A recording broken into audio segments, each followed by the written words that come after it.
El último debate que se hizo respecto al paramilitarismo por parte del senador, pues terminó con el encarcelamiento de Álvaro Uribe Vélez. Quiero expresar contundentemente no solo esta admiración, sino mi respaldo absoluto al senador Iván Cepeda. La lucha que ha emprendido el senador por la defensa de su buen nombre es una lucha absolutamente justa. No puede aceptarse de ninguna manera esa técnica fascista de lanzar acusaciones sin fundamentos y no ser capaces de sostenerlas acá en un debate o ante los estrados judiciales. Ha pedido el senador que sea un debate acá en el Congreso de la República. Y claro, comprendo que eso pueda generar temor. El último debate que se hizo respecto al paramilitarismo por parte del senador, pues terminó con el encarcelamiento de Álvaro Uribe Vélez. Por mi lado, estaré acá plantando cara para respaldar al senador Iván Cepeda. Y que sepa la oposición, el senador Iván Cepeda es un hombre de un verbo tranquilo y argumentado, pero no está solo. Y acá, así les duela, hay una verdad histórica que no vamos a permitir que se olvide. Así algunos se abracen con él, lo alaben. Lo cierto es que el gobierno de Álvaro Uribe Vélez le costó litros de sangre al pueblo colombiano. Y eso no se puede olvidar y no permitiremos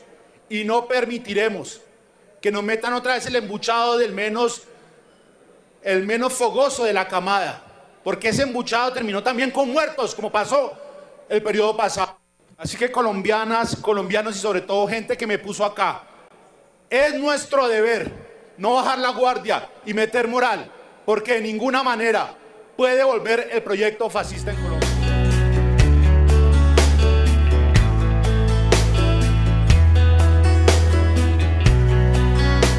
Palabras del senador Inti Asprilla, defendiendo y respaldando el buen nombre del senador Iván Cepeda, que por cierto continúan los ataques hacia el senador en medio de su campaña, continúan ataques y ataques fuertes. Ahora hablaremos precisamente de lo último que ha ocurrido en torno a la figura y esos ataques que están creando contra el senador Iván Cepeda. Eso lo hablaremos ahora, pero hoy es viernes 29 de agosto y me he puesto la camiseta de Bucaramanga porque nos unimos espiritualmente a esa marcha comunera que se va a dar el día de hoy. Yo sé que Bucaramanga hoy no va a defraudar. Me encanta que el sitio sea la Plaza Cívica Luis Carlos Galán. Repetimos, la gente en Bucaramanga hoy a partir de las 2 de la tarde, aunque el ingreso a la Plaza Cívica es a las 11 de la mañana, según el póster y lo que han publicado. Esperamos que así sea, esperamos que Bucaramanga muestre que está cambiando, que Bucaramanga también se quiere unir a esa línea progresista de alcaldías en el país. Esperamos que sea un éxito. Todos allá en Bucaramanga, pues a la Plaza Cívica, ahí les queda al ladito, ahí está la gobernación, ahí está la alcaldía. El mensaje puede llegar bien y es una plaza donde cabe una buena cantidad de gente. Así que unidos espiritualmente, por supuesto, aquí desde el otro lado del charco con Bucaramanga, con la gran marcha comunera. Dice, el gobierno anuncia el aumento en la cobertura y el monto de Colombia Mayor paso hacia el pilar solidario que beneficiará a 3 millones de adultos mayores. Esperamos también entonces ese momento. Estaremos atentos, pero yo también tengo una marcha hoy. Tengo la marcha en favor de Palestina, la marcha en contra de ese genocidio que se está llevando a cabo en Gaza y que no pasa nada. Continuamos viendo esas imágenes terribles, nefastas, macabras, y no pasa nada. Y aún así vimos al miserable de Iván Duque tomándose fotos con Netanyahu. Increíble. Así que tengo hoy marcha en favor de Palestina. A las 8 de la noche estaremos allá y después espero recoger imágenes para compartirlas con todos ustedes, si Dios lo permite, el día de mañana. Así que muy buena noticia comenzar hoy con esa gran marcha, la marcha comunera hoy en Bucaramanga, que estamos seguros que va a ser un lleno total. Bueno, y por otro lado también, ya saben ustedes, la diferencia de horas, pues también nos despertamos aquí en España con una gran noticia, y es la liberación de los soldados secuestrados en Guaviare. Las fuerzas militares confirmaron la liberación de los uniformados que habían sido secuestrados en el Retorno, Guaviare. La entrega se produjo gracias a la mediación de organismos humanitarios y autoridades locales. Los 33 soldados retenidos desde el lunes en el municipio del Retorno, Guaviare, ya se encuentran en libertad, confirmaron este jueves fuentes militares. La entrega se produjo tras la intervención de delegados del gobierno, la Defensoría del Pueblo y la ONU, que sirvieron como intermediarios con la comunidad que mantenía a los uniformados bajo control.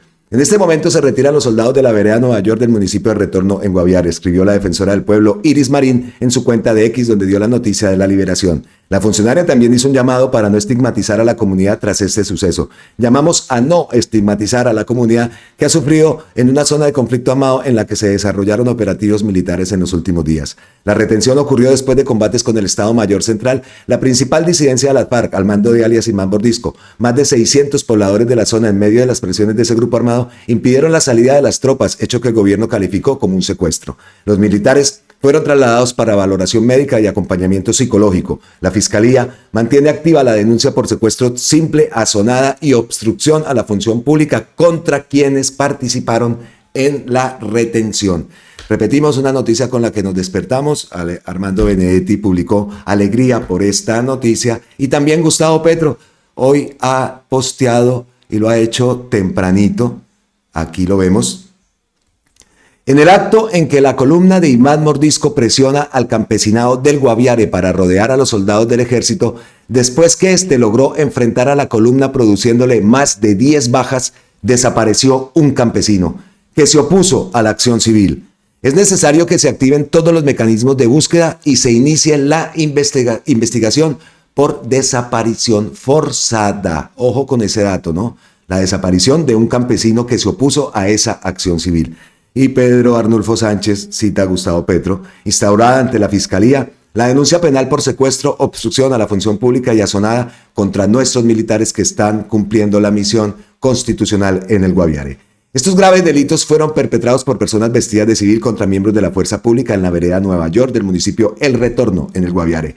Estos actos criminales atentan contra la vida, los derechos humanos y la integridad de nuestros militares, quienes entregan todo para proteger la patria, la seguridad y la soberanía de la nación. Igualmente, se instauró denuncia ante la Fiscalía por el delito de reclutamiento ilícito en contra de la subestructura criminal Martín Villa del cartel de Mordisco, conducta que demuestra la práctica demencial y cobarde de estos GAO, constituyendo un crimen de guerra condenado por la norma internacional, la Constitución y la ley. El actuar delictivo de esas personas de civil en la zona eleva gravemente la posibilidad de que se produzca un combate, ya que en el área persiste la amenaza de la estructura criminal de alias Mordisco. Cualquier desenlace en este sentido es responsabilidad exclusiva de estas personas de civil que han promovido este ambiente volátil a través del delito. Nuestras tropas mantienen el respeto por los derechos humanos y derecho internacional humanitario. Ya se movilizaron más fuerzas especiales en puntos estratégicos para proteger a nuestra tropa y a la población civil. Organismos internacionales están interviniendo para que la liberación de nuestros soldados que estén secuestrados se dé a buen término. Eso fue lo que citó Gustavo Petro, pero entonces ya confirmamos por parte de Armando Benedetti y también RTBC y los diferentes organismos, la liberación de los 33 soldados retenidos desde el lunes en el municipio del Retorno, Guaviare. Ya confirmamos entonces que se encuentran en libertad. Pero queda el dato que dio Gustavo Petro, ¿no? El dato de ese campesino que está desaparecido y por el cual ha pedido pues también que se adelanten las investigaciones. Y después de esas dos noticias, como lo fueron la marcha programada para la ciudad de Bucaramanga el día de hoy, 2 de la tarde, Plaza Cívica Luis Carlos Galán, y por supuesto la excelente noticia de la liberación de nuestros soldados, pues quiero continuar con esta imagen. Miren esto.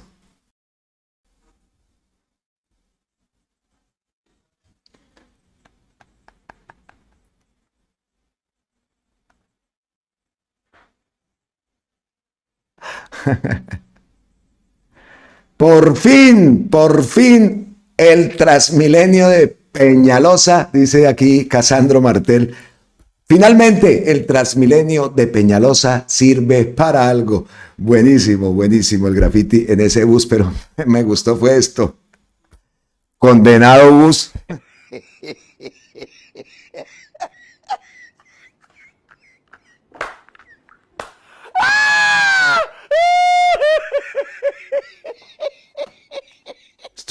Estuvo bueno lo del condenado bus, dice Oscar Vergara, @Oscar B_O.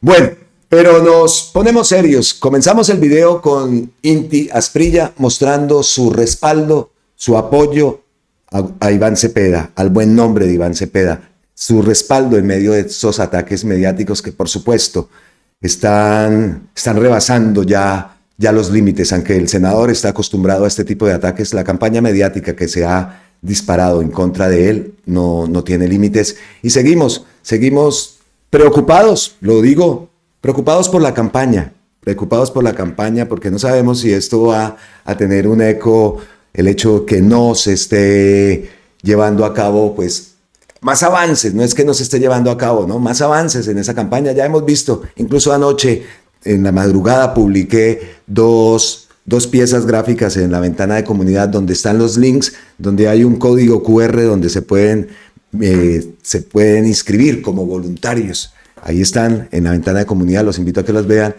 En Antioquia y en el Valle están creando ya esos comités. Me imagino que en muchas partes del país también. Pero nos preocupa por supuesto todos estos ataques que obviamente también quieren impedir que la campaña del senador Iván Cepeda, en medio de su austeridad, en medio de su sencillez, pues se desarrolle con normalidad y pueda competir, ¿no? Porque de eso se trata, competir contra las otras candidaturas que ya van adelantadas y están recorriendo el país. Eso es la preocupación, lo decimos sin imponer, siempre lo diré, simplemente pues también queremos que todo sea, no vamos a decir justo porque esto no tiene nada que ver, sino que se emparejen las cosas y eso es lo que esperamos. Pero lo último que ha ocurrido es esto. Nueva campaña calumniosa en contra mía y de mi padre, publica el senador. He recibido una carta que se hará conocer a la opinión pública en la que se nos acusa mendazmente a mi padre y a mí de graves crímenes. Es parte de los intentos por vincularme falsamente con las FARC. Su presunto autor es el señor Camilo García. A primera hora radicaré en la Corte Suprema de Justicia pidiendo que se investiguen a fondo estas acusaciones temerarias. Y el senador ha publicado la carta, pero nos pusimos a averiguar quién era Camilo García. Resulta que Camilo García Giraldo es un escritor, filósofo y columnista colombiano reconocido por sus ensayos, columnas sobre política, cultura y sociedad. Ha publicado en medios como El Espectador, es autor de libros El nacimiento del mundo y El sentido de la política, originario de Medellín. Ha residido en varios países, incluido Suecia, donde se exilió por razones de seguridad. Según sus propios relatos, su trabajo se caracteriza por una perspectiva crítica y filosófica, sobre la realidad colombiana. Está exiliado en Suecia. Y la carta que ha publicado el senador es esta. Carta abierta sobre el pasado juvenil de Iván Cepeda. Mi nombre es Camilo García Giraldo, soy escritor, filósofo colombiano residente en Suecia desde 1989, país al que llegué como asilado político. He escrito 9 libros de ensayos, reflexiones sobre temas filosóficos, culturales, sobre ética, religión y sobre la violencia, entre los cuales están ensayos de filosofía y cultura en el mundo contemporáneo, ética, razón y sufrimiento y 3 volúmenes de cultura, humanismo, entre otros. Bueno, he sido colaboradora además de páginas del Espectador y del Tiempo y actualmente de la sección dominical cultural del periódico guatemalteco EP Investiga. Soy miembro desde hace muchos años de la Asociación de Escritores Suecos, de la que he recibido varias ocasiones reconocimientos y estipendios por mi labor intelectual de escritor. Bueno, la Coca-Cola en el desierto, pues. Y soy un convencido partidario del programa de reformas de Gustavo Petro y del proyecto político progresista que representa el Pacto Histórico. Por esa razón, ante la perspectiva real de que Iván Cepeda se convierta en el candidato presidencial del Pacto Histórico para las elecciones del próximo año y en consecuencia el más probable nuevo presidente del país, siento la obligación moral perentoria de publicar esta carta sobre su pasado juvenil. Conocí a Iván Cepeda a comienzos del 87, cuando llegó a trabajar como profesor de filosofía en la Universidad Inca, en Bogotá, después de cursar sus estudios en la Universidad de Sofía, en Bulgaria socialista. Nos hicimos rápidamente amigos, le propuse a él y a otros profesores que nos reuniéramos periódicamente para leer algunos textos de Hegel y después de Gramsci, con el propósito de obtener una visión diferente, innovadora y original del pensamiento de Marx. Así lo hicimos, lecturas que culminaron con una conferencia pública que dicté en la universidad sobre el contenido de sus conceptos básicos como el del bloque histórico, hegemonía cultural. En septiembre de 1988, Iván Cepeda, quien era militante del Partido Comunista y solía visitar a su padre Manuel Cepeda, la llamada Casa Verde, donde se encontraba el secretario de las FARC, me propuso que escribiera un artículo exponiendo de nuevo mis críticas a este grupo guerrillero y sobre la necesidad de iniciar unas negociaciones de paz serias con el gobierno para ser publicado en el periódico de debates preparatorios del Congreso del Partido Comunista que se llevaría a cabo en noviembre. Me negué, diciéndole que hacía años me había retirado del partido. Sin embargo, me insistió varias veces diciendo que esos debates no se limitarían a los miembros del partido. En ellos podrían participar también personas no militantes. Finalmente, accedí a su insistente solicitud. Escribí un artículo reiterando mi posición crítica a la lucha armada y explicando las razones sobre la urgente necesidad de alcanzar un acuerdo de paz entre ese grupo guerrillero y el Estado. Pero menos de un mes después me llegó un sufragio a la casa que se me invitaba a mi propio entierro con el siguiente mensaje: el mono, aunque se vista de seda, mono se queda. Sospeché que lo más probable era que las FARC fueran las autoras de esta amenaza. Pero por supuesto, no estaba completamente seguro. Y como no estaba dispuesto a sacrificar mi vida por una causa ajena que no compartía para nada, me dirigí a varias embajadas europeas para solicitar asilo político, que obtuve del gobierno sueco en enero de 1989. Una vez instalado en el país nórdico con mi familia, escribí varias cartas a Iván Cepeda ofreciéndole la posibilidad de conseguir recursos económicos para que continuaran organizando seminarios sobre el pensamiento de Gramsci y sobre temas filosóficos relevantes y de actualidad. Sin embargo, nunca me contestó, actitud que me generó una cierta inquietud. En 1992 regresé al país con el propósito de buscar alguna editorial que publicara un largo ensayo que acababa de escribir sobre el significado de la gran novela de García Márquez, 100 años de soledad. Me encontré causalmente un día con Cepeda en un bus. Confirmación que me dio el dato que me faltaba para estar completamente seguro que había sido el autor de la amenaza que recibí. Años después, en 2008, estando en Bogotá con mi esposa, me encontré con Armando Orozco, un poeta y periodista militante del Partido Comunista que siempre había sido amigo nuestro. Nos invitó a su casa para comer y conversar, y en la reunión su esposa Isabel García nos hizo una confesión inesperada, la de que había sido durante casi 6 años la secretaria de un comité semiclandestino de corte típicamente estalinista del partido, compuesto por 5 miembros y dirigido por Manuel Cepeda, y al que se había incorporado su hijo Iván, poco tiempo después de su regreso de Bulgaria en 1987. Su función era investigar a militantes del partido o afines y cercanos a él en todo el país, sospechosos de ser críticos opuestos a las FARC o traidores a la causa revolucionaria que representaban. Los llamaban personas incómodas, y una vez ubicados con certeza se informaba al secretariado de esta guerrilla para que ordenara a un comando matarlos o amenazarlos de muerte, y así obligaron a salir del país. Fue lo que hicieron exactamente conmigo. Días más tarde, además, Armando me contó que uno de los casos que más impactaron a su esposa Isabel fue el de la esposa de Jorge Enrique Botero, quien había sido también militante del partido y se había convertido en una especie de periodista oficial de las FARC. Este comité encontró que su mujer era también una persona incómoda, pero en consideración a la fidelidad que Botero había mostrado con las FARC, le informaron lo que sabían de ella y de su propósito de informar al secretariado para que se ordenara su asesinato. Y en vez de oponerse a ese plan criminal, lo aceptó sin pestañear. Muchos de los crímenes que encargó este comité de las FARC quedaron impunes y guardados en secreto en la memoria de sus autores. Isabel nos contó esto tal vez porque consideró con razón que era una forma de revelarme la identidad de los que me habían amenazado de muerte y de reparar así el daño que me habían hecho. Le pidí entonces que era vital y esencial que entregara las actas de esas reuniones a la Fiscalía General de la Nación para que abriera una investigación e imputara a los miembros de ese comité y por lo tanto a Iván Cepeda, también los cargos de coautores de los crímenes que le ordenaron cometer la guerrilla de las FARC.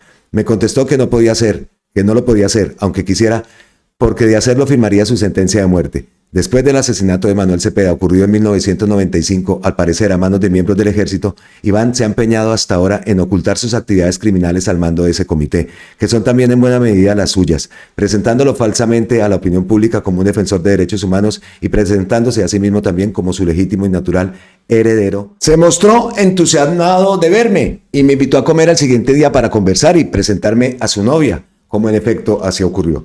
Fue a la única persona que le di el número de teléfono del apartamento de mi tía Cecilia donde estaba alojado y sorpresivamente comencé a recibir unos días después unas llamadas en donde alguien con voz distorsionada me amenazaba de muerte. Concluí que no podía ser nadie más que el propio Cepeda o alguien mandado por él, quien me estaba haciendo esas tenebrosas llamadas. Decidí anticipar mi regreso a Suecia para evitar el riesgo de ser asesinado. Poco tiempo después llegó a Estocolmo un miembro del CINEP, una organización de derechos humanos de los jesuitas que tenían un gran prestigio en el país. Me reuní con él y le dije que estaba convencido que la amenaza de muerte que había recibido me la había enviado Iván Cepeda. Quedó completamente sorprendido e incrédulo. Le contesté que comprendía muy bien su actitud, pero le pedí al favor que investigara la denuncia que le acababa de hacer. Al cabo de un año me llamó por teléfono para comunicarme que había comprobado que era verdad lo que había dicho sobre ese. En la defensa de esos derechos, el mérito que tiene haber contribuido a llevar a Álvaro Uribe Vélez, el criminal más poderoso que ha tenido Colombia en las últimas décadas, ante la justicia, en donde fue procesado y condenado a 12 años de prisión por la valiente y pro bajo de Sandra Heredia, por los delitos de fraude procesal y manipulación de testigos, no lo exime de ninguna manera de responsabilidad que tuvo en esos asesinatos. No voy a leer más porque se da uno cuenta la intención de este personaje, ¿no? Por ahí estuve viendo, buscando, este es el susodicho. Y por ahí hay una entrevista en YouTube que se da uno cuenta quién es este tipo, este catedrático, pues como dicen por ahí, por aquí decían catedrático de Temu. Conozcan, aquí está, al petimetre que se atribuye la carta, académicos de Temu. Si quieren verlo, obviamente por cuestiones de derechos de autor y eso, pues no lo publicamos. En YouTube está. Coloquen, entrevista Camilo García Giraldo. Y ese es el personaje que se ha atribuido esta carta, ¿no? Increíble, increíble. Y repetimos, todo esto, por supuesto, es una campaña en contra. Ya lo dice en la misma carta, ¿no? Lo ve como presidencial, entonces sale con esto. ¿Qué podemos decir nosotros? Pues que el senador Iván Cepeda reacciona. Aquí no somos comité de aplausos ni nada de eso, y por supuesto una calumnia de esas no la vamos a creer hasta que no haya pruebas. Estén pruebas. Y me gusta cómo el senador Iván Cepeda reacciona, ¿no? Ante la Corte Suprema. Esperamos entonces el día de hoy, estoy muy atento a todo lo que suceda en torno a esta nueva campaña que repetimos. Todo esto lo que está haciendo es mi parecer, es mi opinión. Dios quiera que no sea así, pues que el senador está concentrado o su tiempo se está copando, pues contestando todas este tipo de calumnias, de ataques. Y lo que decimos es la campaña, pero pues obviamente el senador tiene que defenderse, ¿no? Esto no lo han publicado, no quería leerlo, pensé bastante en el momento de leerlo. Lo hice porque lo ha publicado el propio senador Iván Cepeda, entonces con esa coherencia, por eso decidí leer las barbaridades que, oiga, pues ahí dice, va para la Corte Suprema de Justicia a investigar esas acusaciones temerarias. Vamos a ver qué ocurre, ¿ah? Eso por supuesto que va a continuar y que se va a seguir mostrando, ¿no? Esos ataques, de verdad. Y por el otro lado, vimos también cómo Jerónimo Uribe le contesta a la senadora Esmeralda Hernández. Es que esta gente es de verdad cínica. La senadora publicó en su cuenta de X, arrancó la campaña sucia, la llamada farpolítica, es el invento del uribismo contra Iván Cepeda. Cuando no hay argumentos, personajes como Vicky Ávila, Jerónimo Uribe, Daniel Briceño recurren a la calumnia. Nuestro compañero no puede permitir que ensucien su nombre y que pongan en riesgo su vida. Es hora de llevar a los calumniadores a los tribunales. Es que eso es lo que ocurre. Lo que ocurre con esa carta, por ejemplo. Esto es ponerle una lápida al senador Iván Cepeda. Y lo hace desde su comodidad por allá en Suecia. Repetimos, el catedrático de Temu. Tienen que ver la entrevista. Yo la vi, por eso hablo de lo que digo, ¿sí? Por eso sé lo que digo, pues, porque vi la entrevista. Y definitivamente. Pero eso es una acusación muy grave, muy temeraria. Y también nos preocupa, así como nos preocupa, por supuesto, la campaña. Esto también hace que los movimientos del senador Iván Cepeda sean cada vez más prudentes. Me refiero a sus salidas y a que el sistema de seguridad del senador tiene que incrementarse. Porque de verdad tememos por la vida del senador Iván Cepeda. Entonces la senadora Esmeralda Hernández publicó esto. Arrancó la campaña sucia, la llamada farpolítica. El video, espere, a ver si... que tiene música. Espere. En Colombia, a los sectores progresistas, de izquierda y alternativos siempre nos han querido estigmatizar de guerrilleros.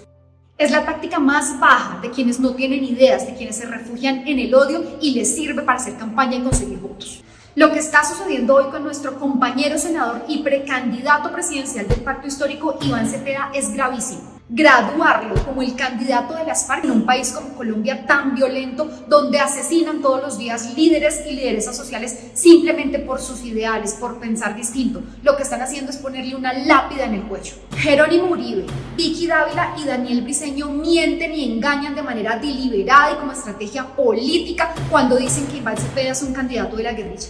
Iván Cepeda es víctima de la violencia política de este país, es hijo de la paz, es hijo de Manuel Cepeda, un excongresista de la Unión Patriótica que fue asesinado en medio del peor exterminio político de la historia de nuestro país. A Manuel lo mataron por defender la paz, por defender la justicia y los derechos humanos. Iván Cepeda, su hijo, es una persona que le ha apostado toda su vida a la paz, que le ha dicho no a la guerra, que ha sido coherente y que ha sido transparente y fiel a los principios de su padre y a los principios progresistas de este país. Atreverse a decir lo contrario no solamente es calumniar, es ruin, es un acto bajo, miserable, que no solamente miente, sino que pone en riesgo su vida. Y esto no puede ser un debate menor. No podemos permitir que la siguiente contienda electoral de cara al 26 esté plagado de mentiras, de calumnia y de vilezas. El senador Iván Cepeda debe llevar esto a los estrados judiciales. Ya lo hizo con Uribe y dejó entrever las mentiras y la manipulación de la justicia. Hoy el país, gracias a Iván Cepeda, sabe la verdad sobre Uribe. Y así también debe ser ahora, porque la dignidad, la honra y el buen nombre no se negocian. Pero ¿cómo olvidar este momento recordando al joven Iván Cepeda? Es que me acabo de bajar del ejecutivo, yo iba para la Universidad Javeriana y acabo de ver el carro, yo pensé que era un accidente automovilístico y entonces acabo de ver esta cosa tan terrible. Así que yo le pido al país, le pido al presidente Samper, a quienes tienen que ver con la justicia en Colombia, que hagan algo en contra de esta ofensiva contra los dirigentes de izquierda y que no quede este crimen impune como el de tantos hombres justos y Lo que podemos decir, por supuesto, es fuerza, senador Iván Cepeda. Fuerza, fuerza, fuerza. No está solo y se lo vamos a hacer sentir. De verdad que sí. Increíble recordar ese momento. Pero entonces volvemos a la senadora Esmeralda Hernández, entonces su publicación, su video y lo que ha contestado esta gente de verdad es que son unos asquerosos. Jerónimo Uribe dice: señora, yo no soy candidato a nada ni político, tengo menos del 10% de los seguidores de Cepeda, no soy el senador más poderoso de la coalición de gobierno, no mantengo en diálogo con organizaciones criminales para buscar la impunidad, no salgo en computadores de Raúl Reyes, no tengo fotos con Iván Márquez, Santrizo el Paisa, no me reúno con Santos, en fin. Oiga, pero, perdón. Cero fotos con criminales. Jerónimo Uribe, el alcalde Wilmer Pérez y Tomás Uribe Moreno. O sea, es que, de verdad, los hijos del presidente se enriquecieron con decisiones de subalternos de su padre, Daniel Coronel, que no tienen fotos con criminales, y esta. Eso es lo que hay. Eso es lo que dice por acá. ¿Todo bien en casa? Ya, mire. ¿Ah? Todo un angelito. Véalos. Es que son unos infelices de verdad. Y el tema de los computadores de Raúl Reyes. Vamos a hablar de eso, porque también es otro de los ataques, ¿no?, hacia el senador Iván Cepeda. El capitán Ronald Hayden, de la Dijín, dijo que no encontró correos electrónicos en el computador de Raúl Reyes, sino hojas de Word. Expresidente condenado Álvaro Uribe, usted sabe que el computador de Raúl Reyes no tuvo debida custodia. Estuvo en una guarnición militar y hasta en el Palacio de Nariño, y por lo tanto fue descartado como evidencia por la justicia colombiana. Si usted cree lo contrario, ¿por qué no lo dice de frente y sin ambigüedades? ¿Le teme a un nuevo juicio? El capitán Ronald Coy, el investigador antiterrorista de la Dijín que elaboró el informe sobre los computadores de Raúl Reyes, declaró bajo juramento ante la Fiscalía que no encontró correos electrónicos en los aparatos, solo documentos de Word. Patricia Uribe. Cristina, la declaración del capitán Coy podría dejar sin piso la investigación porque los documentos Word no sirven para demostrar que hubo correos cruzados del cabecilla guerrillero con los investigados. El capitán Ronald Hayden Coy Ortiz declaró ante la Fiscalía General que no existen correos electrónicos como tal en el computador del extinto jefe guerrillero Raúl Reyes. El oficial, quien declaró en el proceso que se adelanta contra María Augusta Calle, miembro de la Asamblea Constituyente de Ecuador, aseguró que, contrario a lo informado hasta ahora por las autoridades, no hay correos electrónicos en los computadores del cabecilla guerrillero. Informe al despacho si ustedes hallaron en los elementos electrónicos incautados a Raúl Reyes archivos correspondientes a los correos electrónicos enviados y recibidos por él. Pantallazo de correo electrónico no se ha hallado hasta el momento. Se han hallado gran cantidad de direcciones que pertenecen a correos electrónicos, pero Reyes almacenaba la información en Word y de programas Microsoft. Los abogados que representan a los mencionados en el computador de Raúl Reyes pedirán que se declare nula la prueba de los correos electrónicos, porque según la declaración del capitán no hay forma de probar que hayan sido enviados o recibidos, solamente que hay archivos Word en el disco duro.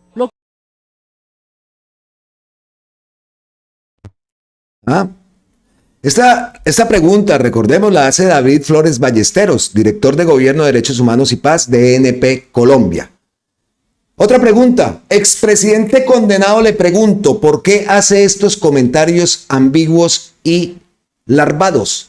¿No será que no habla de frente porque sabe que el computador de Raúl Reyes fue manipulado bajo su gobierno y sabe que si lo afirma le da miedo volver a perder un juicio?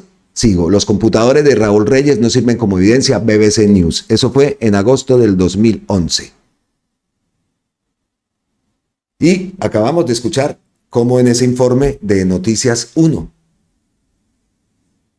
el capitán Ronald Hayden de la Dijín dijo que no encontró correos electrónicos en el computador de Raúl Reyes, sino hojas de Word, y que eso no servía de prueba. Esa es la conclusión también que sale de ese mencionado, de esa noticia, de esa pieza gráfica, de esa pieza informativa, perdón. ¿Cómo la ven? ¿Cómo la ven? ¿Que esto va a continuar? Por supuesto, que es porque ven al senador Iván Cepeda presidente. Pues posibilidades tiene, ¿no? Está en una contienda. Posibilidades tiene. ¿Qué pasa entonces con la campaña? Gustavo Petro postea hace poco, precisamente que estamos hablando del Matarife. Hoy ha posteado temprano. Y van a decir quién sabe qué cosas, porque posteó temprano, seguro. Si postea tarde fue que se acabó de despertar y resulta que han publicado en presidencia todas las reuniones que ha tenido, incluso por allá estuvo hasta con el pacto histórico, y dicen que se acaba de levantar a las 4 de la tarde. Son unos cretinos, de verdad. ¿Puede sentirse valiente el hombre que lanza una jauría para atacar a su jueza? Responde a Álvaro Uribe, un presidente que solo respeta por miedo a bandidos que son sus benefactores. Álvaro Uribe. Están de frente. Está desbocada, pues, la estrategia, ¿no? Y así lo van soltando. Así lo van soltando. Quizá puede sentirse poderoso porque a su jauría la replicó toda la prensa de los poderosos. Pero ese poder conjunto no es más que asociación que ha delinquido. Tratando de tapar un genocidio, un crimen contra la humanidad. Genocidio ha sido la muerte sistemática de los colombianos y colombianas por odio político. El odio político no es más que una pluralidad de razones de negocios, y las razones de negocios son más que intereses muy bajos. Casi siempre comienzan porque se quiere la tierra del vecino o no se le quiere subir el jornal a los peones.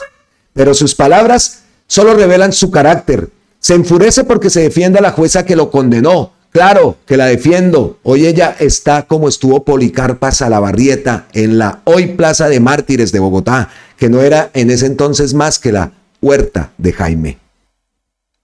Ahora colegas suyos quisieran fusilarla, la insultan, solo porque usted la insulta. No lo hacen por usted, sino porque han sido cómplices del genocidio y lo aplauden. Y miren esto, a mí no me abrazó Pablo Escobar, ni me subí en el caballo del viejo Ochoa, ni tengo hermanos ni sobrinas mafiosas, ni desaparecí papeles de la Aerocivil Antigua, ni le di papeles para que actuaran con armas contra los campesinos a hombres como los de la Convivir Guaymaral o la del Cóndor, donde estaba el asesino del futbolista Andrés Escobar o alias El Tubo Villegas.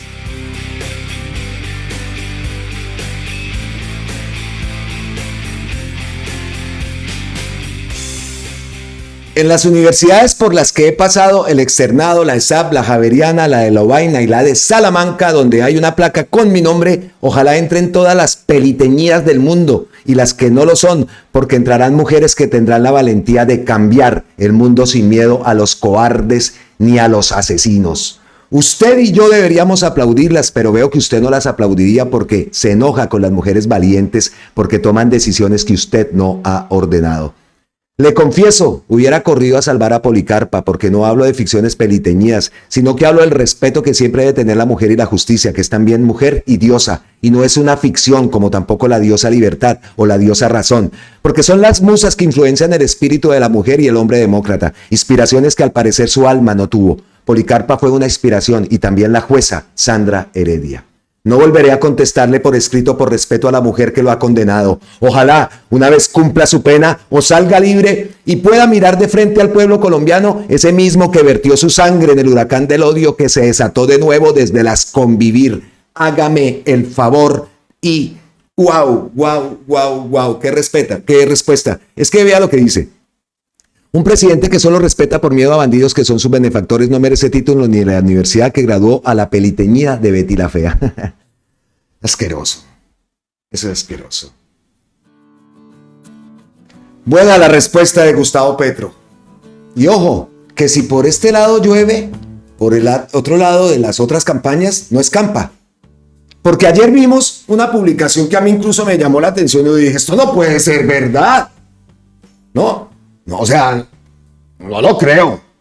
¿Cuál fue la información? La información que publica La Silla Vacía, donde dice, Gustavo Bolívar ha puesto, oiga, y ni siquiera lo han eliminado, ahí está, ha puesto sobre la mesa la posibilidad de renunciar a su precandidatura presidencial al pacto y adherir en favor al senador Iván Cepeda. A mí me da risa esta gente de La Silla Vacía, porque estos son los de Colombian Check, ¿no? Que ellos buscan las mentiras. Y nunca hemos visto que ese Colombian Check detecte la cantidad de mentiras que publica La Silla Vacía. Y este medio no borra, lo dejan. Ahí está la prueba. Que el objetivo de esto que decía Gustavo Bolívar era frenar a Quintero. Así lo soltaron. Yo no lo creí. Y dije, ¿cómo así? Y estuve esperando la reacción de Gustavo Bolívar, que no se hizo esperar. Y publica un video desde la ciudad de Bogotá, según tengo entendido estaba en la ciudad de Bogotá, después de esa larga campaña también que estuvo por allá en el Magdalena, ya lo vimos moviéndose y la gente con una alta favorabilidad, con una alta aceptación. Pero Gustavo Bolívar entonces sale a desmentir a La Silla Vacía, que repito, dejan la mentira ahí y uno más de esos medios que van también tirando a hacer pasquines, ya muchas veces han mostrado sus carticas, no, eso les gusta, tirar al pasquín, tirar a hacer pasquines, porque según ellos eso genera likes, o qué hay torcido detrás de ellos, quiénes están detrás de ellos, qué apoyan ellos, ese centrouribismo es el que apoyan. Entonces escuchemos esto que dice Bolívar. El portal La Silla Vacía ha lanzado una noticia según la cual Gustavo Bolívar va a renunciar para darle espacio a otras candidaturas dentro del pacto histórico. Quiero comunicarle a la opinión pública, es totalmente falso, es una fake news. Nunca he dicho que me voy a bajar de mi candidatura y menos cuando he sido el favorecido en casi todas las encuestas. ¿Qué dijo? Y aquí yo me detengo un momento. Gustavo Bolívar varias veces le he escuchado, y esto lo digo con el mayor respeto, varias veces la he escuchado decir que él es el favorecido en las encuestas, pero por Dios, ¿creemos en las encuestas que ha publicado esa gente? Encuestas que incluso en las que se basa, repito, lo digo con respeto, no figuraba el senador Iván Cepeda, por ejemplo. Ahí ya la encuesta se desvirtúa totalmente.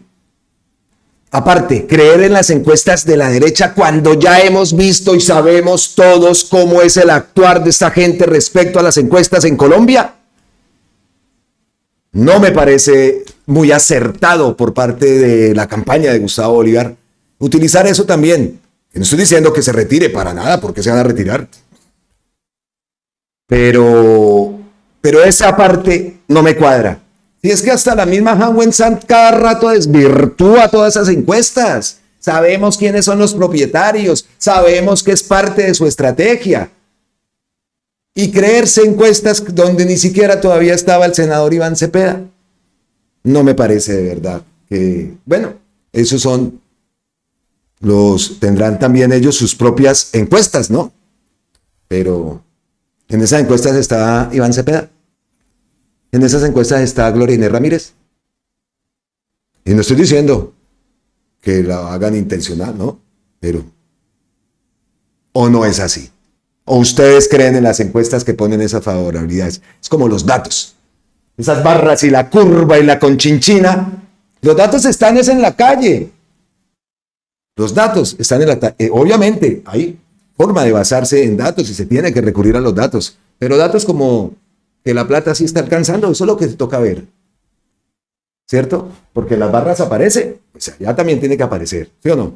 Que la inversión en la salud, eso sí se está viendo. Eso sí se está viendo y muchas veces esos datos confunden, la verdad. Y en eso también hubo problemas porque el tema de la curva, el tema de la barra, en muchas ocasiones vimos que hasta Gustavo Petro, cómo era la demostración de eso. Y la gente pues no entiende. La gente no entiende de curva, la gente ve unas barras, entonces le come a las barras. Y eso es un cuento. O utilizar otro tipo de datos, otro tipo de gráficas que no lleven barras y curvas y todo eso, porque la gente no entiende y siempre termina todo eso desvirtuado. Y las buenas intenciones, los buenos datos, pues se pierden. Entonces, tiene que haber, ¿no?, una relación entre los datos y la realidad en el bolsillo, en la gente, en el pueblo. Continuemos con Gustavo Bolívar. No tendría razón de ser que esté recorriendo el país, estoy recorriendo el país a lo largo y ancho, escuchando a la gente para elaborar un programa de gobierno serio, y por eso considero que esta noticia es malintencionada y tiene como objetivo que los simpatizantes de Gustavo Bolívar se desanimen, los adeptos, incluso las personas que están dentro de mi campaña. Quiero decirles que eso no es cierto, sigo trabajando muy duro. Hablé con Iván Cepeda un día antes de su lanzamiento, lo felicité, yo mismo lo invité a esta contienda en el acto constitutivo del Pacto Histórico en el Hotel Tequendama aquí en Bogotá. Le pedí a él y a Gloria Inés Ramírez que vinieran al debate, que estuvieran con nosotros en la consulta. He celebrado la llegada de ellos a la consulta porque enriquecen el debate y le dan más opciones a la gente para votar. Ojalá sea un voto muy bien informado. Los felicito a ellos, quiero que la gente tenga en consideración todas las candidaturas del Pacto Histórico, pero sí quiero pedirles el favor que me ayuden a circular este video, porque no ha habido nunca de mi parte ninguna expresión, ningún intento, y tampoco lo he pensado, de bajarme de mi candidatura. Aquí, por supuesto, compartimos el video. Y entonces lo dejamos claro y lo ha dejado claro el propio Gustavo Bolívar. Es un fake news de la silla vacía. Repito, a mí me da risa esta gente de la silla vacía. Por un lado, publican, dejan la mentira, y por otro lado son los dueños de Colombian Check, que busca la información falsa y la publican, pero jamás se publican a ellos mismos, ¿no? Es como las encuestas, ahí están. Y ahí sigue el artículo, ahí sigue. Vea, ¿estos a quién protegen? ¿Estos son del centrouribismo? Ay. Así que ahí queda por parte de la campaña de Gustavo Bolívar. Por otro lado, la campaña de María José Pizarro. Publica María del Mar Pizarro. 3 veces han demandado nuestra curul y 3 veces hemos prevalecido. Esta será la 4ª. No tenemos ninguna duda de que nuestra elección y nuestro ejercicio político ha sido siempre legítimo y transparente. El Consejo de Estado admitió para su estudio una demanda de pérdida de investidura presentada contra la representante a la Cámara, María del Mar Pizarro, y a la senadora María José Pizarro, ambas elegidas para el periodo 2022-2026. En la demanda se argumenta que ambas incurrieron en una inhabilidad al ser hermanas y haberse inscrito por el mismo partido. Dios, eso se suma todo, se suman todos. Y mientras tanto vimos una reunión, esto se dio el 28 de agosto, una reunión con el pacto histórico. No, esto fue un día anterior, creo que lo publicaron el 27, pero esto fue el 27. La reunión con el pacto histórico, una agenda en la Casa Nariño, el presidente Petro Gustavo sostuvo una reunión de trabajo con el pacto histórico. Esperamos que se hayan aclarado muchas dudas, muchas actuaciones que el mismo Gustavo Petro, aquí nosotros no estamos atacando al mismo Gustavo Petro y hemos leído denuncias por montones. Entonces, aquí está. Y no por echar carbón a la cosa. Miren la cara de Gustavo Petro. No es por echar, pero miren los demás, todos están sonriendo y Gustavo Petro es muy de sonreír en las fotos así grupales. Y ahí vemos también, aquí abajo están Gloria Flores, Isabel Zuleta, en fin, toda la bancada del pacto histórico. Me llamó me llamó la atención el gesto de Gustavo Petro. Aquí vemos más imágenes de ese encuentro. Vamos a ver, pero la cosa está dura. Los ataques van a continuar y cada vez se arreciarán más. Y estoy pendiente del senador Iván Cepeda, esa denuncia que dice que va a instaurar ante la Corte Suprema de Justicia. Pero tenemos que continuar y seguimos entonces con Gustavo Petro y nos vamos para lo que ocurre en la frontera. Y en el Catatumbo también especialmente, pero en la frontera y todas estas amenazas imperialistas. Solicité la militarización de la frontera del Catatumbo del lado venezolano para lograr reducir al máximo las fuerzas de la mafia. He ordenado al ejército colombiano ampliar el número de efectivos en el Catatumbo colombiano. Tenemos 25.000 soldados en la zona. No es la tierra la que le gana a la mafia, es la coordinación entre los dos estados quien lo logra. Gustavo Petro cita acá a Sputnik, no me deja verlo aquí en Europa según la reglamentación. Pero por el otro lado vimos también que Maduro agradeció a Gustavo Petro por ordenar el despliegue de 25.000 soldados en la región del Catatumbo. La coordinación de la zona binacional número 1 avanza para el bien de la soberanía, la paz y el futuro de prosperidad de nuestros pueblos fronterizos. Nuestra tierra la vigilamos, la cuidamos, la preservamos nosotros venezolanos y colombianos unidos por la paz. Maduro aseguró que el ministro de Defensa de Venezuela está en conversación con el ministro de Defensa de Colombia para coordinar la limpieza de bandas del narcotráfico en la región de la frontera. Y ahí vemos estas imágenes que han publicado de Nicolás Maduro, enviándole ese mensaje a Gustavo Petro. Yo vengo diciendo varios días que a mí me llama también mucho la atención, ¿no? Incluso le pregunté a Grog y Grog le dio hasta risa. Le dio hasta risa lo que ocurre. Porque a mí me parece muy extra, o sea, algo paradójico, que por un lado entonces los buques, ahora volvieron los buques porque se habían ido por un huracán, se habían ido y volvieron entonces los buques y los tienen ahí, pero cuando estaban los 3 buques esos anteriores, portaaviones y todos estos buques, se encontraron de frente en el lago Maracaibo con los buques petroleros que iban pasando a comprar petróleo a Venezuela. Acaban de pedir la cabeza de Maduro, le compran petróleo a Venezuela. Y vean las imágenes. Estas eran las imágenes, los buques.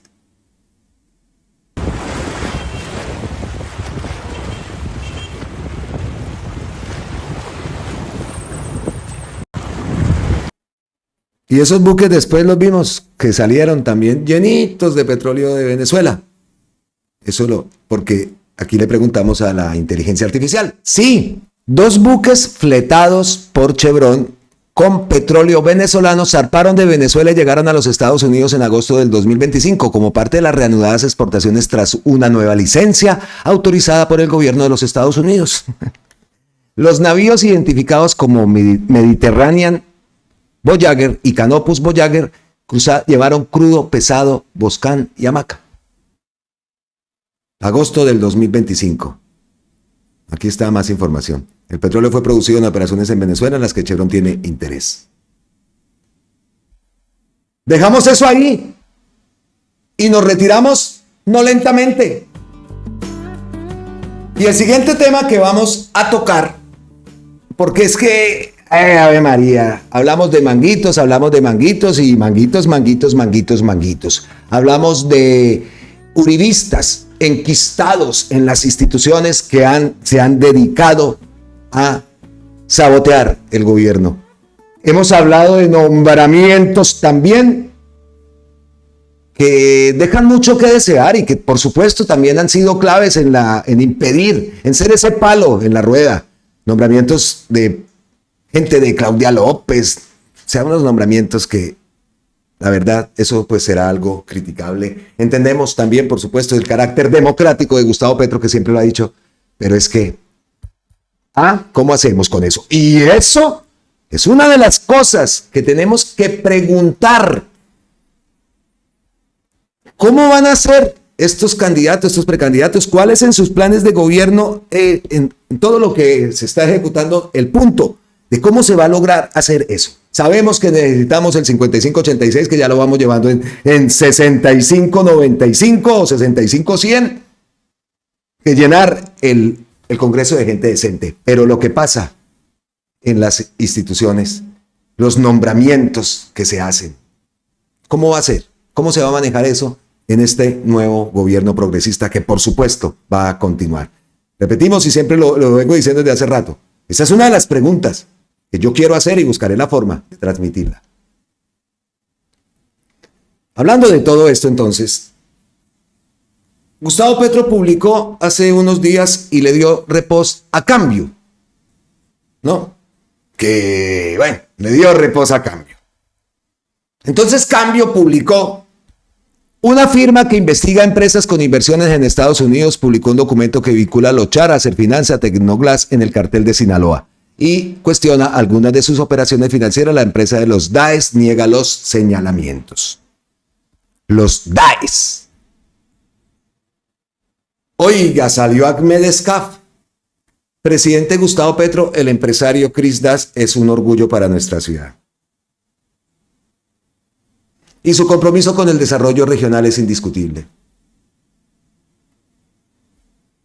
Como representante del Atlántico y miembro de Colombia Humana, le invito a que construyamos juntos con responsabilidad y respeto al país que todos soñamos.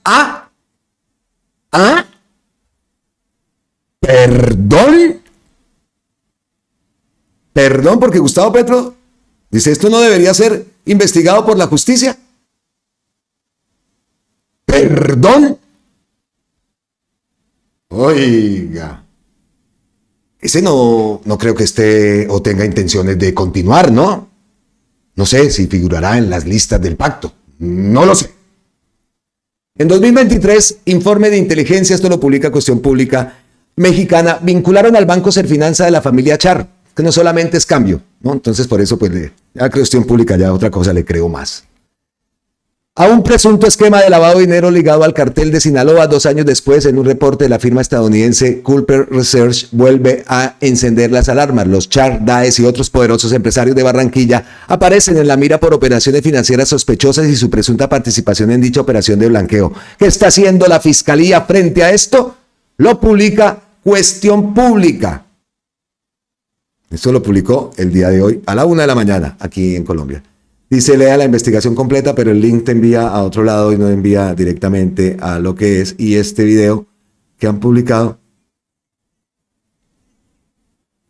Veré. ¿Te acuerdas de esto? Según Inteligencia Militar Mexicana, un grupo de empresarios de Barranquilla Los Char habrían contactado a miembros de estructuras criminales en la ciudad de Riohacha, departamento de La Guajira, para iniciar una conspiración en contra del presidente electo de la República de Colombia. En 2023 retomamos la investigación de Eje Central que reveló los informes de Inteligencia Mexicana sobre un... Es que tiene musiquita, pero Cuestión Pública ha hecho investigación sobre esto y sale Ahmed con esa. Y hablando de esos nombramientos, también hay una denuncia que se está haciendo viral. Y no es por echar aquí lodo, ¿no? Por no decir otra palabra. Pero es que lo que dice Físico en Puro es verdad. Y nos quedó sonando a todos.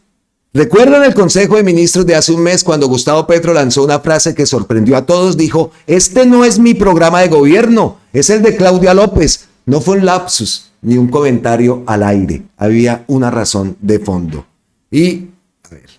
Los cambios que yo he hecho, porque no parece que los cambios que yo he hecho en estos 3 años, que son hartos, me critican, porque no encuentro el gabinete que cumpla el programa de gobierno. Y el programa de gobierno es mandato popular, no es el plan de desarrollo que nos lo pervirtieron. Alguien que dice que yo solo goberné 6 meses, metió el programa de Claudia, no el del pueblo que votó por el cambio. Y otros congresistas en su derecho. El programa de Claudia. Eso es a lo que me refiero. La pregunta que tenemos que hacer a nuestros precandidatos, porque de todo esto, por supuesto, tenemos que aprender. Dice el físico impuro, el presidente confía en Natalia Irene, directora del DNP, pero resulta que ella no está construyendo los escenarios de presupuesto directamente. Los ha delegado a una sola persona, Marta García Buitrago, exdirectora de presupuesto distrital en la alcaldía de Claudia López. Un cargo clave que solo le da a alguien de entera confianza política. En pocas palabras, las cuentas que le llegan al presidente no nacen de su equipo del cambio, sino de fichas del claudismo. Y según tengo entendido también por allá en el proceso de comunicación, hay gente que trabajó con Claudia López, incluso con Peñalosa. Eso es lo que tomamos nota. Y no como la libreta de Pablo, no. Porque esta acción puede sonar así, no, la libreta de Pablo, no. De eso tenemos que tomar nota. Para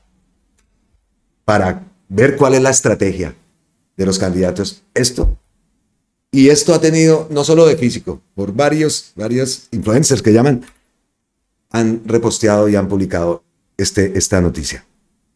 No es un detalle menor, porque además Marta García tiene a su esposo trabajando hoy en planeación del alcalde Carlos Galán, otro opositor del gobierno nacional y aliado político de Claudia López. Es decir, las proyecciones económicas del país están siendo elaboradas por personas cuya lealtad no está con el proyecto de Petro, sino con la agenda del claudismo. El riesgo es evidente, se está gobernando con cifras hechas por quienes no creen en el cambio. Estamos literalmente durmiendo, por supuesto, con el enemigo. Aquí publica esto, a ver, lo ampliamos también, porque esta es la imagen que han tomado varias cuentas influencers en X para hacer la denuncia. Primer debate de los siguientes proyectos de acuerdo. Proyecto de acuerdo 242 del 2023. Autores Claudia Nayiba López Hernández, alcaldesa mayor de Bogotá, Juan Mauricio Ramiro Cortés. Doctores Claudia Nayiba López Hernández, alcaldesa mayor de Bogotá, Juan Mauricio Ramiro Cortés, secretario distrital de Hacienda, Marta Cecilia García Buitrago, directora distrital de presupuesto de la Secretaría Distrital de Hacienda. Esto ha sido recurrente también en estos 1118 días que llevamos del gobierno del cambio.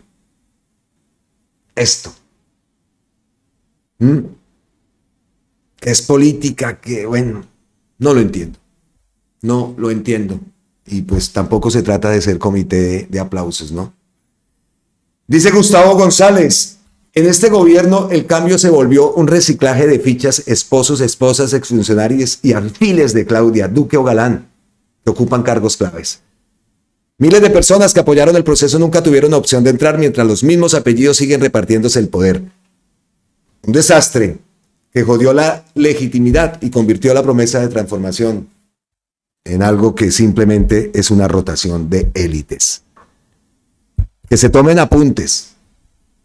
Que mucho de esto también, tenemos que decirlo, ¿somos culpables nosotros? ¿O por las personas que no participaron y no se logró el objetivo del 55-86? Eso también es verdad. Que el carácter democrático de Gustavo Petro es verdad. Pero es que duele escuchar, no encuentro un gabinete que cumpla mi mandato. Doy la orden y por el otro lado funcionarios voltean la orden. Los mismos ministros le han volteado la orden. 1118 días. Es hora, y pienso yo, que los precandidatos tomen cuenta de esto. Y que nos propongan, que nos digan ¿Cómo se va a hacer para que esto que hemos aprendido no se repita? Obviamente Gustavo Petro lo tiene que hacer, ¿no? Lo hace por su carácter democrático y también se ven obligados en ese juego macabro de lo que es la política, ¿no? Y no se trata solamente desde aquí sentadote soltando, no. Simplemente queremos que las cosas tomen un rumbo mejor, un rumbo sin tantos palos en la rueda. Y que sabemos de dónde vienen los palos. Los palos en la rueda es algo clave en la campaña. Es una de las preguntas que a todos tenemos que hacerle. Tenemos la responsabilidad de elegir una candidatura. Y eso también tenemos que averiguarlo. ¿Qué es lo que opinan en eso? Eso no puede ser. No puede ser que Gustavo Petro no haya podido encontrar personas que sigan su camino y que por fichas políticas hayan terminado metiéndose gente que resultó ser más falsos y, en fin, saboteo. Eso es un saboteo al gobierno del cambio. Ayer Gustavo Petro pasando también, seguimos, esto parece un Noti Petrovsky. Gustavo Petro llegó a la ciudad de Villavicencio. Pasamos a otro tema. Para participar en la instalación del 28º encuentro de la jurisdicción ordinaria, Justicia Somos Todos, Corte Suprema de Justicia, un encuentro nacional de los actores más importantes de la justicia colombiana. Otro de los temas, las cortes, los magistrados de las cortes, los magistrados del CNE, la Corte Constitucional, el Consejo de Estado y todos estos. Y ahí vemos a Gustavo Petro. Al son del arpa, no les puedo poner la música, qué hermosura de música, qué voz, no le puedo poner, lo siento. Entonces, adelantemos un poquito para que no les dé a ustedes como, hombre, como es una arpa hermosa que está sonando. Bueno, lo recibieron así, lo recibieron al son de arpas. En esa instalación del 28º encuentro de la jurisdicción ordinaria, Gustavo Petro afirmó que la Corte Suprema actúa como una cúpula suprema de los conflictos de la sociedad, donde llegan pleitos grandes y pequeños que reflejan la conflictividad no resuelta en Colombia. Advirtió que así como en salud no basta con construir más hospitales y no atender las causas de la enfermedad, en justicia no se resuelven los problemas no solo con más tribunales, sino transformando las raíces de los conflictos. Escuchemos a Gustavo Petro. La Corte Suprema de Justicia, ahora que leo algunos temas para esta conferencia, que congrega unas salas, se llaman así, supremas es la palabra, o sea, cúspides, según lo que significa la palabra suprema, que tienen que ver con lo rural y el agro, que tienen que ver con lo social, que tienen que ver con las salas diferentes de lo penal, que tienen que ver con lo comercial o civil, como ahora se le indica. ¿No será que estamos viendo en cada una de estas salas simplemente una especie de cúpula suprema de los conflictos de la sociedad? Toda, que por una u otra razón van llegando allí en forma de pleitos, unos de poca dimensión, otros de mucha, pero al final una especie de filtro en donde se ciernen la gran conflictividad de la sociedad colombiana no resuelta. Recordemos que dije que la violencia de Gaza era una conflictividad que a través de las décadas no fue resuelta, que tendría que ver con muchos temas, incluso ajenos a los del día de hoy. Si la Corte Suprema está viendo una conflictividad no resuelta que suma y suma, a veces yo me pregunto en los diversos debates del Congreso, lo pensaba y lo dije, creo. A veces creemos que cuando los enfermos llenan los hospitales, los pasillos, las camillas, etcétera, agotan el personal médico, que no puede ya ni dormir en medio de tanta enfermedad. COVID, por ejemplo, en pasada ocasión, a veces pensamos que lo que se necesita es construir más hospitales. Y lo que se necesita es que no hayan tantos enfermos y enfermas. Y equivocamos el pensamiento y vamos a soluciones que no van a ser soluciones. Y la conflictividad queda sin solución. Y en esa intervención, Gustavo Petro, repetimos, en la intervención del 28º encuentro de la jurisdicción ordinaria, tocó el tema de Gaza. Increíble, increíble lo que ocurre. Yo hoy me voy de manifestación, hoy tengo sentimiento palestino, de verdad que lo que está ocurriendo y ver lo que ocurre en las noticias, muy triste. Escuchemos.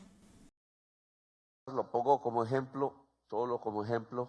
Gaza es un conflicto en donde se condensan no solamente la historia que ya conocemos, de divergencias religiosas o de imposición de unos imperios sobre un territorio y unos pueblos, sin tener el derecho a imponerse.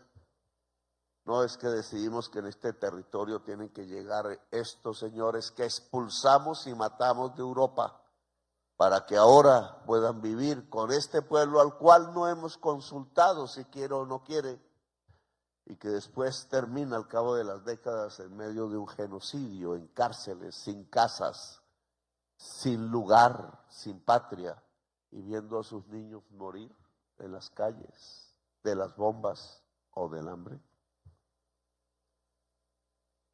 Resumen de conflictos, sí. Resumen de conflictos no resueltos a través de las décadas. Y entonces, si tomo eso como una experiencia que alcanzo a ver en los actuales instantes, conflictos no resueltos, escondidos debajo de los escritorios, debajo de los burócratas de las oficinas de las Naciones Unidas, debajo de la conciencia doble de europeos que asesinaron judíos y ahora echan a los judíos de su tierra para volverlos aliados para asesinar otro pueblo que ya no es el judío, sino el palestino. Y aprenden cómo arrojar las bombas sin culpa y firman y aplauden como si estuvieran en las plazas de toros de los países latinos aplaudiendo la muerte. Tan acostumbrados se volvieron a aplaudir la muerte que entonces ahora aplauden la muerte de los bebés. Y es que esas bombas no van a caer sobre nosotros.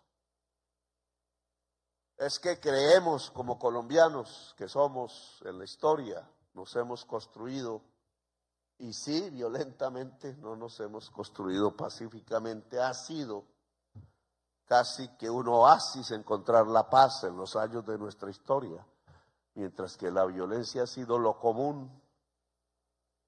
Esa historia nuestra no nos hace ver acaso que las bombas que caen allá caerán también aquí, y que ya se anuncian, y que simplemente lo que nos están es amenazando, y que por tanto deberíamos alistarnos intelectual y físicamente también. ¿Cuáles son los peligros que se nos ciernen y cómo responder como sociedad que fuimos hijos de Bolívar y que somos latinoamericanos, no occidentales? Y precisamente Gustavo Petro acaba de postear, lo acaba de hacer ante los magistrados de la Corte Suprema de Justicia. Las bombas que caen allá también caerán aquí. Lo acaba de postear Gustavo Petro en el momento que estamos grabando este contenido. Bueno, llegamos así, vamos ya, no, pero es que las ñapitas traen lo suyo también. Entonces, intro de las ñapitas, llegamos así a las ñapitas, al bonus track, al contenido de más. No se me vayan, que aquí en Colombia con C les damos vendaje, revivimos el vendaje y lo revivimos a través de más información y noticias que muchas veces queremos que sean positivas, a veces no sale, a veces es imposible ante tanto ataque. Nos vamos entonces con las ñapitas. Y como primer ñapita nos vamos para la cuenta de la SAE. La SAE logró recuperar el predio Convención con más de 740 hectáreas. Este predio, que perteneció al condenado por parapolítica y ex senador José Gamarra, presentaba una ocupación irregular por más de 10 años. Ahora las tierras han sido puestas a disposición de la Agencia Nacional de Tierras y contribuyen de manera efectiva a la reforma agraria, beneficiando a más de 145 familias campesinas que podrán iniciar sus procesos agroproductivos, aportando al desarrollo del país. Y aquí vemos estas imágenes. Aquí tiene... Ahí vemos ese momento. Que tiene... haciendo ese sueño realidad. Es que tiene musiquita. La tierra es de quien la trabaja, ¿no? Entonces, la SAE recupera un predio con más de 740 hectáreas. Un predio que perteneció al condenado por parapolítica y ex senador José Gamarra. Listo. Primer noticia, primer ñapita. Segunda, seguimos en la SAE. Acción en Turbaco, Bolívar. La SAE recuperó 2 lotes de 8.6 hectáreas con orden de extinción de dominio a nombre de Hernando Mejía Uribe, donde se adelantaban acciones ilegales, entre ellas demarcación de unos terrenos para venta irregular, tala de árboles, afectación a un canal de agua sin permisos ambientales. Gracias a la oportuna acción de la Territorial Caribe de la SAE, las intervenciones fueron detenidas y se procedió a la inmovilización de la maquinaria amarilla, evitando el daño ambiental y el negocio ilegal de lotes. Además, se identificó una demanda de pertenencia sobre estos predios, lo cual es jurídicamente inadmisible según el marco normativo colombiano. A ver. Símbolo de una estafa. Eso es lo que hoy la SAE está impidiendo que pase en este predio, en Turbaco, Bolívar, donde personas inescrupulosas están realizando un proceso de loteo a un bien extinto desde hace mucho tiempo por parte de la SAE. Esto es un bien que está en ejercicio de administración por parte de la SAE y lastimosamente personas inescrupulosas han comenzado a realizar un proceso de loteo en el mismo. En este momento nos encontramos junto con la policía tomando posesión efectiva del inmueble. En este ejercicio encontramos retroexcavadora, mini cargadora, una retrobrúa, la cual inmediatamente con la acción de la policía ordenamos la acción para detenerla y así realizar un proceso de captura, porque este tipo de acciones no se puede seguir desarrollando en el país. Recordemos, amigos, amigas, que si nosotros comenzamos a adquirir inmuebles que no tenemos y dudamos de su procedencia, podemos ser víctimas de una estafa, que es lo que se iba a materializar en el día de hoy. La idea es seguir haciendo estas acciones para seguir impulsando el cambio. Esta es una directriz de la doctora Amelia que se va a ejecutar en todo el país. Aquí estamos siempre para servirles y ayudarles a todo el pueblo colombiano. ¿Qué tal? Ya lo tenían repartido, hasta ahí vimos unas rampas de esas de autolavado y tal, ¿no? Increíble. Eso fue en Turbaco. Por allá en Turbaco también vi unas imágenes que no estaban, ¿dónde las tengo? Que no estaban pagando el peaje. Por ahí las había. Estas, vea. Eso también fue, sí, en Turbaco. Espere, vean el video. Tiene música, por supuesto, pero vean, nadie paga y parados se quedaron. Yo no sé en qué terminó esto, pero esta manifestación, según entiendo, también del Turbaco, y miren, el otro carril también está lleno. Pitaron, levantaron eso a pito y no pagaron y se bajaron, vea la que armaron. Aquí estamos firmes, dice Jani Álvarez. Eso lo vimos ayer también en Turbaco. Miren las imágenes, vea. El peaje de Turbaco, sí. Ahí dice peaje de Turbaco, dice el creador del video. La gente se cansó de los abusos de los peajes, los ricos llenándose los bolsillos con precios estruendosos en el peaje de Turbaco, Bolívar. Gracias a Dios tenemos un presidente que despertó y apoya al pueblo colombiano. Fuerza, presidente Gustavo Petro, lo publica Pinto Cuadros Marcos. Pinto Cuadros Marcos. Esa la vi. Entonces, bueno, volvemos por acá a lo que tenemos también en el guión y es esto. También en la SAE. Mucho se especuló sobre la casa donde vivió Jefferson Cosio. Tiene 1 millón de seguidores. Pero la realidad es esta. Este predio nunca fue de él. Hoy está en arriendo para generar recursos que se reinvertirán en el país. Y el video es este. Nombre mío el contrato con la SAE. Te contamos la verdad sobre el predio donde vivió Jefferson Cosio. En redes sociales dijeron que la fiscalía le habría quitado este inmueble, pero no es así. Pero entonces, ¿qué tiene que ver el influenciador con la medida de extinción de dominio? El creador de contenido no fue investigado ni vinculado al proceso judicial. Su relación con el inmueble de 1.602 metros cuadrados se limitó a un contrato de arrendamiento que tenía con la SAE. El el cual duró poco menos de un año y se cumplió a cabalidad. Cosio pagaba su canon de 22.700.000 pesos mensuales y cuando se venció el plazo del contrato, pues le entregó esa casa a la SAE. Y si te preguntas qué va a pasar con esta casa, pues la SAE la puso en arrendamiento nuevamente. El canon está por 26 millones de pesos mensuales y cuenta con 5 habitaciones, 6 baños, una chimenea, cocina integral, piscina y hasta 3 jacuzzis.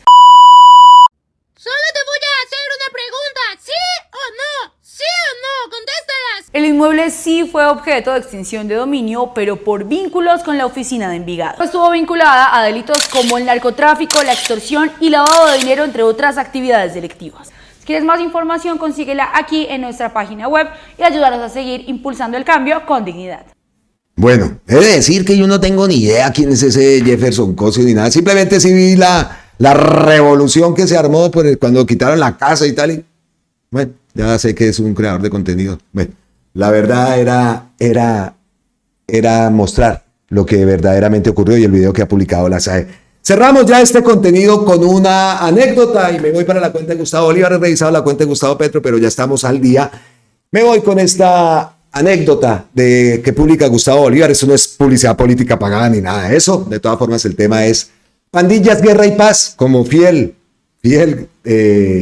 hincha, pues, digámoslo, televidente de esta serie, Pandillas, Guerra y Paz, por supuesto, no la consumimos en nuestra adolescencia, nuestra juventud, no adolescencia, ya estábamos juventud, bueno, sí, adolescencia, juventud, bueno, hace muchos años por allá, que veíamos y repetimos incluso porque la volvieron a dar en las mañanas, yo por ahí, no sé, yo por ahí las volví a ver en las mañanas cuando estuve con lo de mi mamá en Colombia, creo que la volví a ver, bueno, pero siempre seguidor de Pandillas, Guerra y Paz. Pues Gustavo Bolívar publica esta historia y ya cerramos el video de viernes con esta noticia. Miren lo que pasa cuando a un joven inmerso en la violencia se le brinda una oportunidad. RT rompiendo prejuicios. Y vean la historia que publica Bolívar. Mira que lo presento, él fue uno de los actores estelares de Pandillas, Guerra y Paz. Recuerdo una anécdota que refleja exactamente la problemática de los jóvenes en todo el país y que 25 años después, que Pandillas se escribió hace 25 años, sigue. Y es que cuando yo llego a la programadora y le digo a don Samuel Duque, el presidente de Telecolombia, don Samuel, déjeme meter unos pandilleros a la serie. Me dijo, no, ¿cómo se le ocurre? Así me dijo. Sí. ¿Se acuerdan? Entonces, ahí estaban Pecueca, Champú, estaba José Vaquero, bueno, varios. Me dijo, ¿cómo va a meter pandilleros, Gustavo? Usted está loco, se le van a robar todas las cosas a la gente. Y cuando el director los llegue a gritar por ahí, le pegan su puñalada. Eso es lo que pensaba el señor. Y dije, no, Samuel, yo respondo por ello, le dije, los metí. En ese momento metí a 4. Después terminaron trabajando más de 20, 30 en Girardot. Hicimos procesos de paz con los pandilleros y a cambio les prometíamos ir a la serie y ellos llegaban a actuar ahí. Después nos mataron a casi nadie. Casi nadie que estuvo trabajando en la serie nos lo mataron. Oiga, el resultado de mi experimento, nunca se perdió nada, nunca. Los más educados, los más respetuosos con el director, tengo que decir eso. Nunca se perdió nada. Respetaban al director, sus órdenes, porque a veces los directores en televisión son volados y se les sale el estrés y el mal genio y empiezan a regañar duro, a putear a la gente. Oiga, nunca un irrespeto con el director. Ejemplo de llegar primero al set, de irse de último. Estudiaban los muchachos. Acuérdense, enfóquenme aquí al Champú, que yo les decía, oye hermano, tráiganme palabras que yo necesito enriquecer el libreto. Y les decía, por ejemplo, hoy tráiganme palabras con la G. Y me traían 20, me traían gurrupleta, gorsovia, gonococo, garulla, gochornea, todo. Y todo ese lenguaje que es un léxico que para muchos es vulgar, pero para nosotros es la riqueza del lenguaje popular, del léxico popular, pues tengo que darle el crédito a ellos. La mayor parte de esas palabras nos las traían aquí estos muchachos. ¿Qué recuerdas de esa época, hermano? De Pandillas, obviamente que nos tocaba trasladarnos desde la localidad 19, Ciudad Bolívar, a la otra Bogotá, que La gente no creía que nosotros podíamos hacer el programa, que a veces las mismas envidias y los rencores de las personas nos opacaban, pero también recuerdo muy especialmente que nunca tuvimos ningún tipo de escándalo, lo que dice usted, señor, nunca. Y logramos sacar adelante un programa que fue uno de los programas más vistos de la televisión colombiana y más recordado por los colombianos porque mostramos la realidad de nuestro país, ¿no? Quería contarle eso, les dimos la oportunidad, la aprovecharon. No quiero meterme, no quiero ser futurólogo, pero fácilmente Champú habría podido ser un delincuente más, que habría podido terminar en la cárcel o muerto, y lo vemos hoy aquí, mírenlo, mirando cómo colabora con Bogotá desde lo político, trazando políticas, y me parece que fue un éxito esa oportunidad que les dimos y esa oportunidad que nos dieron ellos de demostrarnos también a nosotros mismos que los jóvenes solo necesitan una oportunidad y cuando la aprovechan, vean, se dan estos resultados.